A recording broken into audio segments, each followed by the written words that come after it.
Coming up on the NBA Rundown, I'm going to give you my highly coveted NBA Rookie of the Year hill, at least through the first quarter. We're almost at the quarter point of this season. I thought it was a good time to actually take a look at this year's rookie class. Now, as you might imagine, I really wanted to call it the Rookie of the Year Mountain, but to be honest, we didn't have any mountain-esque players in this year's NBA rookie class, did we? I know a lot of you out there thought that this year's NBA rookie class was going to be an absolute and total disaster. And while I may have been wrong about Reed Sheppard, the season is still young, and maybe Reed Sheppard will have a chance to actually play the kind of minutes that a Jared McCain is getting, or a Dalton Knecht, or even a Jaylen Wells, or a Stephon Castle is getting with the San Antonio Spurs. But look, ultimately, this is a very interesting, and there are some really promising rookies in this year's NBA, and it's not nearly as bad as everybody thought it was going to be. We're going to take a look at this year's rookie class at this stage of the season and actually compare them to last year's rookie class at this stage of the season. And you sort of have to throw out the Wemby and Chet Holmgren portion of it and then just look at everybody else. And that's really where we're at, which is also why I'm calling this the Rookie of the Year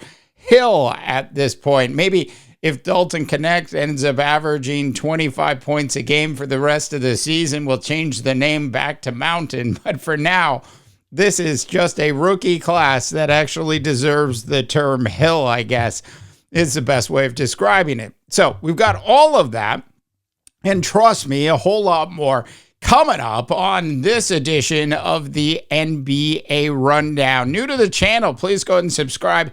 And of course, like this video. You can find our audio podcast on Spotify, Amazon, Google, and of course, Apple. So please go ahead and subscribe and give us some positive feedback if you have a chance. All right.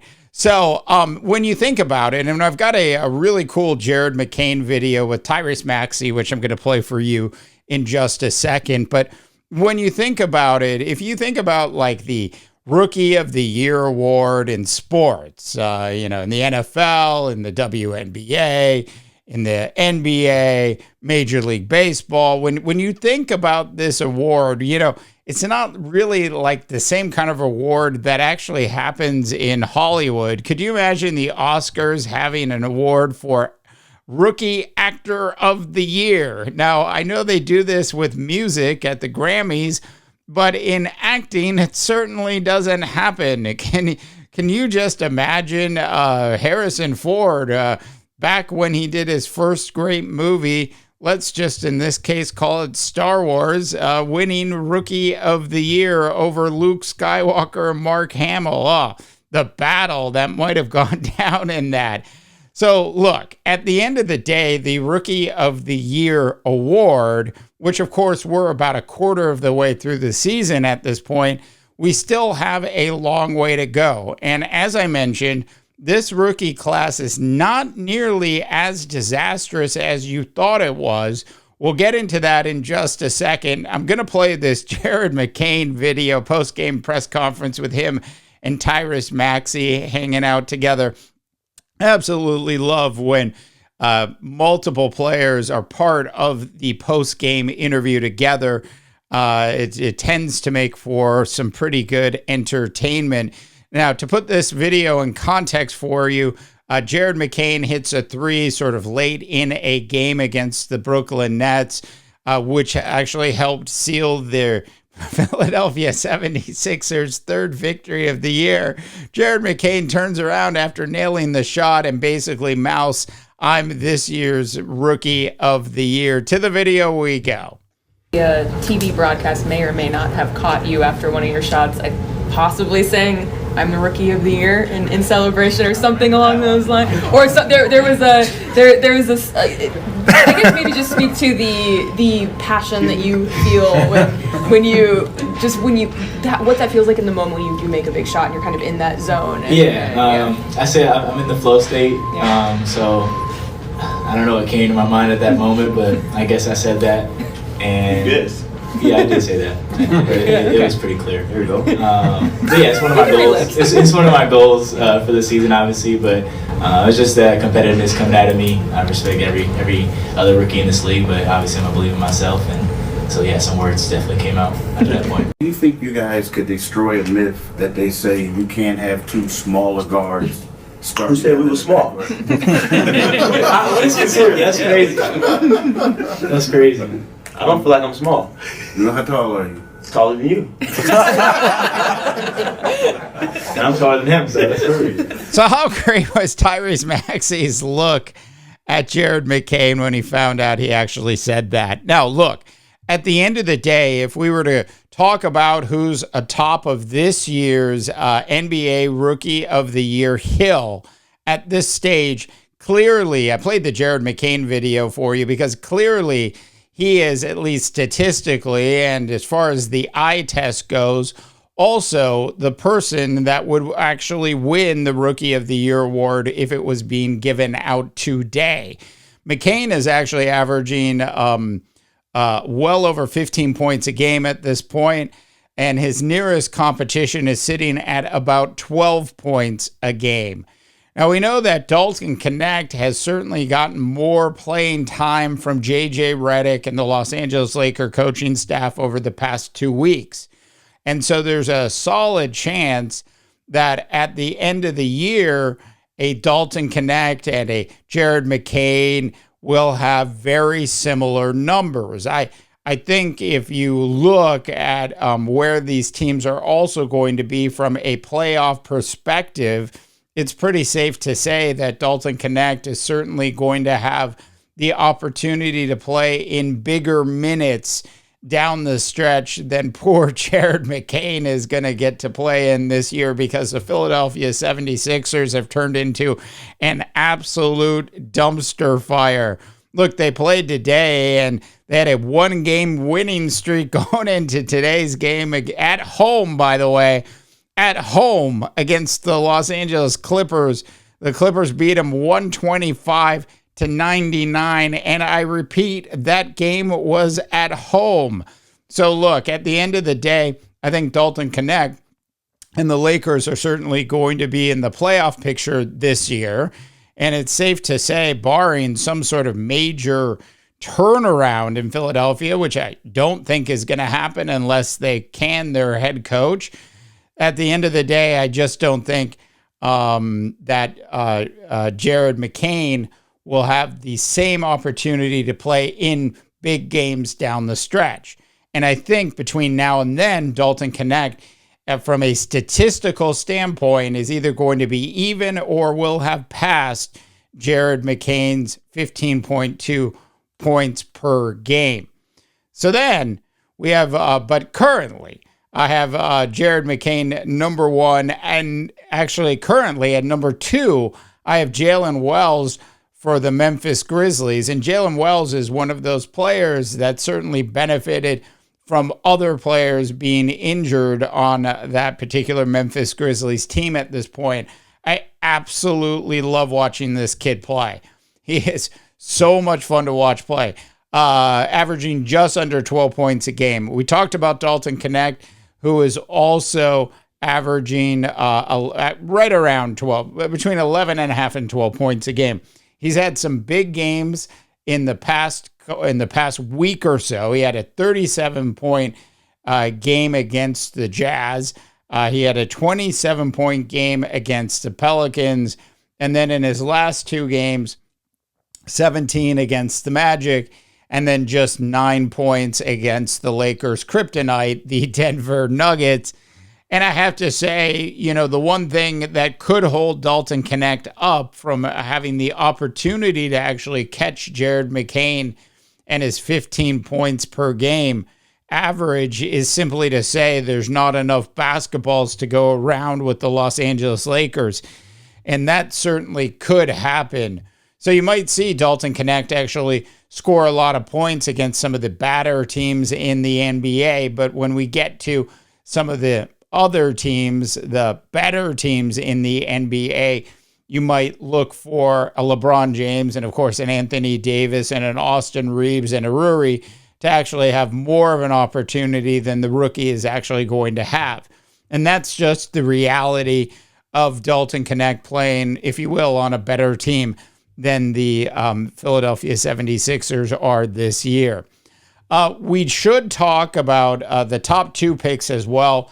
Zaccharie Risacher averaging 12 points a game. He's had a couple breakout games so far this season. Same thing for him. He just needs to get a little bit more comfortable in the association. But I don't think anybody out there, after watching him play during this first quarter of the season, can, in good faith, unless you're in the Atlanta metropolitan area, actually say that Zaccharie Risacher is probably the rookie of the year this year. Zach Edey's been really nice and has played really well, but certainly not at that rookie of the year level yet. And then one last player I wanted to bring up in today's conversation is Stephon Castle of the San Antonio Spurs. Now, in his last two games, he scored 19 against the Warriors 2 nights ago, and then 18 against the Jazz the night before.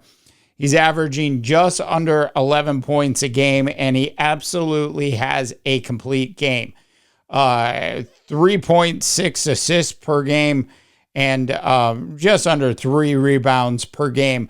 But when you watch him play, the San Antonio Spurs, who have a couple new veterans who have been added to the team, and one, Harrison Barnes, and then, of course, CP3 is now on that team as well.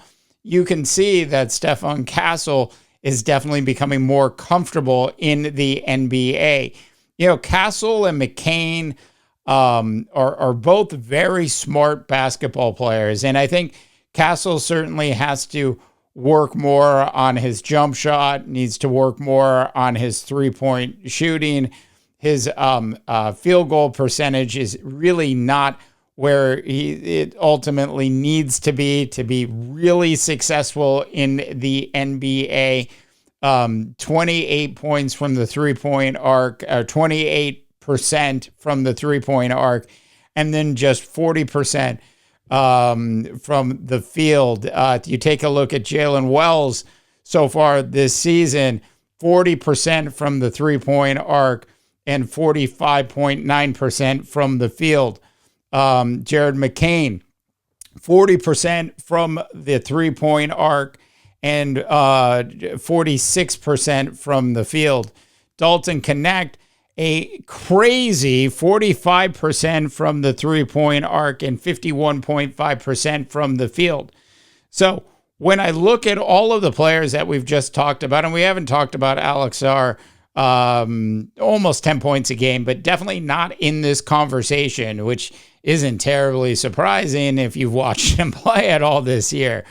But when you watch Dalton Knecht, I have to say, if Dalton Knecht gets enough minutes and the Lakers actually purposely put him more into the Lakers offensive rotation, you know, in the game that he scored 37 points against the Jazz, they were drawing up plays for Dalton Knecht. In the game against the Denver Nuggets, he had very few plays actually drawn up for him. He shot the ball from the three-point arc only 4 times in that loss. He took a grand total of 7 shots in the game in 28 minutes. Prior to that, in his last 3 games, he had played 37, 38, and 39 minutes. Now, I know there was some garbage time towards the end of the game that maybe took away a couple of those minutes that he would have had. But the point I would make is simply to say the strategy on how they used Dalton Knecht against the Denver Nuggets was different than how they had used him in the previous week and a half. So that's the enigma for Dalton Knecht to actually win this year's Rookie of the Year award. Now, if we were to take a look back, we go back in the Back to the Future DeLorean flux capacitor time machine, and we take a look back at basically where was everybody last year at this time. And Wemby was, over 19 points a game, over 8 rebounds a game, and 2.6 blocks per game at this point. So clearly, Wemby had already established himself as the person who was most likely going to win Rookie of the Year, and that was in basically mid-November last year at this time. Chet Holmgren had similar numbers, just didn't quite score as much at 17 points per game. Now, take those two out of the equation and take a look at the other 5 players underneath that. Azur Thompson, 12 points a game. Brandon Miller, we know, is blossoming in Charlotte right now. At this time last year, was averaging over 13 points a game. Derek Lively, the second, 9 points per game. Jordan Hawkins was averaging nearly 13 points per game. And then Scoot Henderson, and we're going to stop there, simply to say, maybe Scoot's actually regressed a little bit, but he was averaging 8.8 points a game. So take those top 2 players out of the equation, and this year's NBA rookie class is actually equal to, if not a little bit better than last year's rookie class. Now, that's once again taking a generational player out of the equation and then taking what will probably be, one of the top 3 or 4 big men in the NBA for the next 15 years and one Chet Holmgren out of the equation. And you basically are looking at something that's a little bit better for this year versus last year at this time. Now, there are several other outliers. Now, we know that in the NBA, sometimes it takes rookies a while to actually get the playing time they need to actually become great players in the NBA. It's just like in Hollywood. Sometimes you start out as an extra. Sometimes you start out with a couple lines at a coffee shop in an episode of Friends before you get your very own sitcom. Sometimes sometimes you have to start at the bottom and work your way up. And so while we thought that Rob Dillingham with the Minnesota Timberwolves would certainly see significantly more playing time than he's actually getting at this point, there still is that probability that at some point during the season, he will become comfortable enough with what's actually happening in the flow of the offense and defense to justify head coach Chris Finch actually giving him more real minutes and actually making him a bigger part of the Minnesota Timberwolves rotation. If it doesn't happen this year, it certainly can happen next year. Just because a rookie doesn't do really well in the first couple months of their NBA career doesn't mean that they can't someday become a superstar in this league. Reed Shepherd, who is currently averaging just a whopping 4.1 points per game, and you all know, if you've been following the NBA rundown since we started this podcast about 2 months ago, that I absolutely love Reed Shepherd. I am disappointed in the Houston Rockets for not playing Reed Shepherd more. And I know that the Houston Rockets have been playing really well, and they've certainly been a team on the rise, and certainly one of the teams I would think is one of the biggest surprises in the NBA so far, though in their last game, they actually lost at home to those pesky Portland Trailblazers who took down the Minnesota Timberwolves twice the week before. So it's safe to say that the Trailblazers are probably not up for relegation this year in the same way the Washington Wizards probably are, as the Washington Wizards, with their rookie, Alex Sarr, have now lost 11 games in a row. So when I look at a Rob Dillingham, and there's a bunch of other players like that out there, and a Reed Shepherd, I think there's still other players who could someday become great players or really good players in the NBA, and they just haven't had their chance yet. And maybe that chance will come later this year, or maybe it will come in their sophomore year. All right. So recapping the Rookie of the Year hill as we sit here about a quarter of the way through the season so far. Currently, Jared McCain is atop of the hill. Jaylen Wells in at number 2. Dalton Knecht is coming quickly. I've got Zaccharie Risacher in at number 4. And I have Stephon Castle in at number 5. An honorable mention goes out to Zaccharie of the Memphis Grizzlies as well. All right, that is it for tonight's NBA Rundown. Love to know what your thoughts and opinions are. Please go ahead and drop those in for the NBA Rundown. I'm Dave DeBaugh, wishing you all a tremendous rest of your sports viewing day. This is Phoenix.